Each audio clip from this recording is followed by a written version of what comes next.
ಮೂಲ ಏನು ನಮ್ಮ ಅರಿವೇ ನಮ್ಮ ಮನಗಟ್ಟು ಮಾಡಿಕೊಂಡ ಆ ಪರಂಪರೆಯನ್ನು ಇಲ್ಲಿ ನಿತ್ಯ ತಾವೆಲ್ಲ ಪರಮಪೂರ್ಣ ಆಸ್ವಾದಿಸ್ತಾ ಇರ್ತೀರಿ.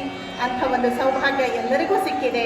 ಇಂಥ ಒಂದು ಅಭೂತಪೂರ್ವವಾದ ಕಾರ್ಯಕ್ರಮಕ್ಕೆ ನನ್ನನ್ನು ಜಾತ್ರೆ ಅನ್ನೋದೊಂದು ನೆಪ. ಜಾತ್ರೆ ಹೆಸರಿನೊಳಗೆ ವೈಚಾರಿಕ ಕ್ರಾಂತಿ ಮಾಡೋದಕ್ಕೆ,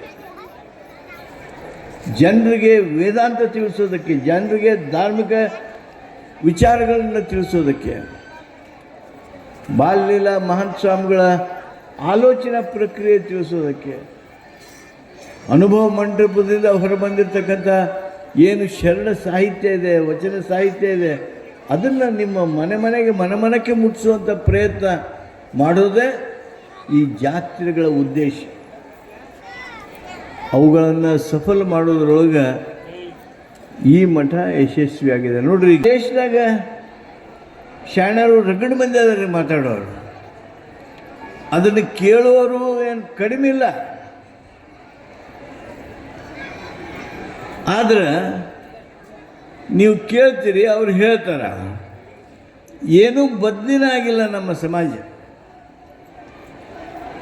ಸ್ವಾಮಿಗಳಂತೂ ವಯಸ್ಪೂರ್ಣ ಕೀರ್ತನ ಮಾಡ್ತಿರ್ತಾರೆ, ಪ್ರವಚನ ಮಾಡ್ತಿರ್ತಾರೆ, ಆಶೀರ್ವಚನ ಕೊಡ್ತಿರ್ತಾರೆ. ಆದರೆ ಹೆಂಗಿರ್ತೈತಿ ಸಮಾಜ ಹಂಗೆ ಇರ್ತೈತಿ, ಜಿಡ್ಡುಗಟ್ಟಿರ್ತಕ್ಕಂಥದ್ದು ಸಮಾಜ. ಆ ಟಿ ವಿಯಾಗ ಬಂದಿದ್ದವರ ಒಮ್ಮೊಮ್ಮೆ ಪರಿಣಾಮ ಬೀರುತ್ತವೆ ನಿಮ್ಮ ಬದುಕಿನಾಗ.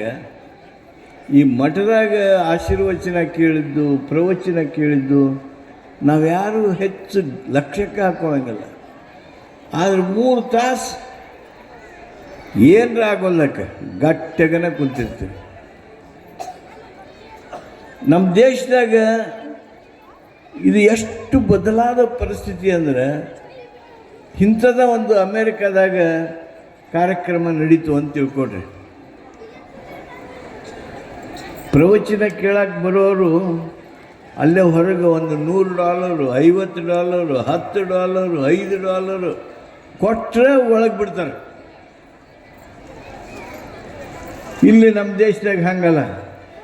ನಿಮ್ಮನ್ನು ಕರೀತಾರೆ, ಕುಂಡ್ರಿಸ್ತಾರೆ, ಕುರ್ಚಿ ಕೊಡ್ತಾರೆ, ಪ್ರವಚನಕ್ಕೆಲ್ಲ ವ್ಯವಸ್ಥೆ ಮಾಡ್ತಾರೆ. ಆಮೇಲೆ ಮತ್ತು ಭಾಳ ಕಡೆ ಪ್ರಸಾದದ ವ್ಯವಸ್ಥೆನೂ ಮಾಡಿರ್ತಾರೆ. ಏನೂ ಇಲ್ಲ. ನಾವು ಮನೆಯಿಂದ ಬರೋ ಮುಂದೆ ಕೈ ಬೀಸ್ಕೊಂತ ಬಂದರೆ ಸಾಕು, ಮತ್ತು ಹೋಗೋ ಮುಂದೆ ಊಟ ಮಾಡಿ ಪ್ರಸಾದ ಮಾಡಿ ಹೋಗುವಂಥ ಒಂದು ಪದ್ಧತಿ ನಮ್ಮ ದೇಶದೊಳಗೈತಿ. ಆದರೆ ಇದರದ್ದು ಸದುಪಯೋಗ ಯಾವ ಪ್ರಮಾಣದೊಳಗೆ ಆಗಬೇಕು, ಆಗಿಲ್ಲ ನೋಡ್ರಿ.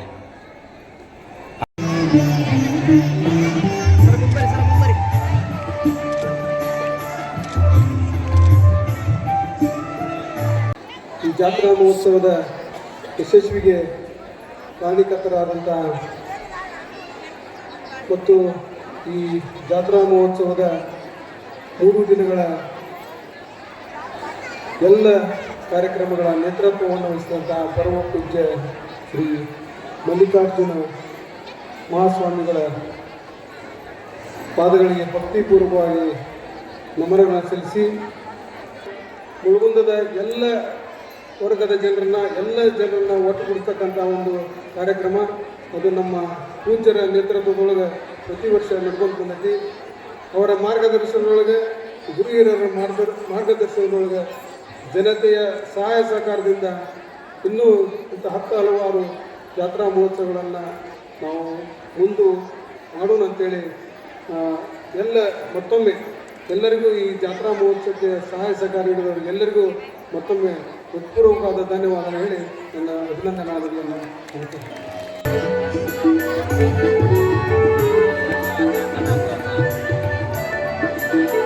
ಸೇರಿಕೊಂಡು ಬಿಜಾಪುರ ಗೋಲ್ ಗುಮ್ಮದ ನೋಡಕ್ಕೆ ಐತಿಹಾಸಿಕವಾಗಿ ಗೋಲ್ ಗುಮ್ಮದ ಕಟ್ಟಾರಂತ ನೋಡೇ ಬರೋದು ನಡಿ ಅಂತ ವಾದ.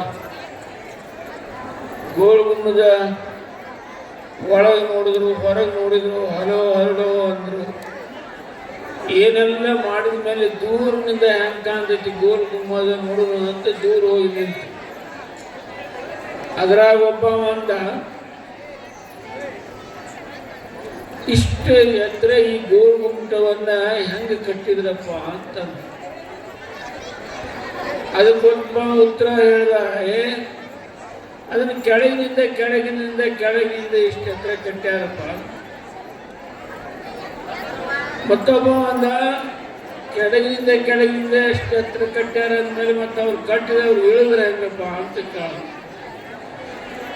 ನಾಲ್ಕನೇದವ ಹೇಳಿದ್ನಂತೆ, ಅದು ಹಂಗಾಗಿಲ್ಲ, ಮ್ಯಾಲಿಂದನ ಕಡ್ಗೋತ ಕೆಳಗಿಳಿದಾರ. ಅಂದ್ರೆ ನಮ್ಮ ಜನಗಳು ಇಂಥ ಖಾಲಿ ಪೀಲಿ ಮಾತುಗಳನ್ನ ಆಡಿ ಭಗವಂತ ಕೊಟ್ಟಿರುವಂಥ 100 ವರ್ಷದ ಆಯುಷ್ಯವನ್ನ ಹಾನಿ ಮಾಡಿಕೊಡ್ತಾರೆ. ಆದ್ರೆ ಮುಳುಗುಂದ